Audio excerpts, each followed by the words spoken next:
Hello everyone, আজকে আপনাদের জন্য আবারও নিয়ে এসেছি একটি নতুন ডায়াগ্রাম। এর মাধ্যমে আপনারা জানতে পারবেন কিভাবে how to make sub distribution board wiring diagram তৈরি করা হয়। চলুন দেখে নিই। গ্রিড পুল লাইন, এটি বৈদ্যুতিক শক্তি সাপ্লাই করে। মিটার, এটির মাধ্যমে ইউনিট গণনা করা হয়।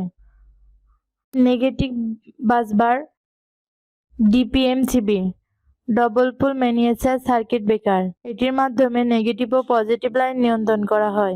এসপিডি, চার্জ প্রোটেক্টিভ ডিভাইস, এটি ব্যবহার করা হয় বৈদ্যুতিক শক্তি রক্ষা করার জন্য।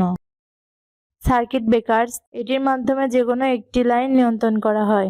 Earthing busbar, positive line grid pool line থেকে মিটারে কানেকশন দেওয়া হলো। মিটার থেকে পজিটিভ লাইন ডিপিএমসিবিতে কানেকশন দেওয়া হলো। ডিপিএমসিবি থেকে পজিটিভ লাইন এসপিডিতে কানেকশন দেওয়া হলো।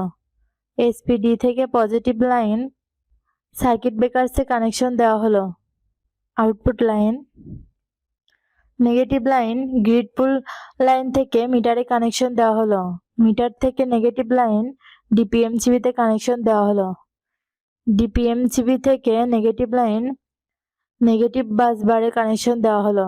নেগেটিভ লাইন এসপিডিতে কানেকশন দেওয়া হলো। আর্থিং লাইন আর্থিং বাসবারে কানেকশন দেওয়া হলো। আর্থিং বাসবার থেকে আর্থিং লাইন এসপিডিতে কানেকশন দেওয়া হলো। এই ডায়াগ্রামটি পুরোপুরি সম্পূর্ণ হয়েছে। এভাবে আপনারা আপনাদের বাসাবাড়িতে তৈরি করতে পারবেন। ধন্যবাদ।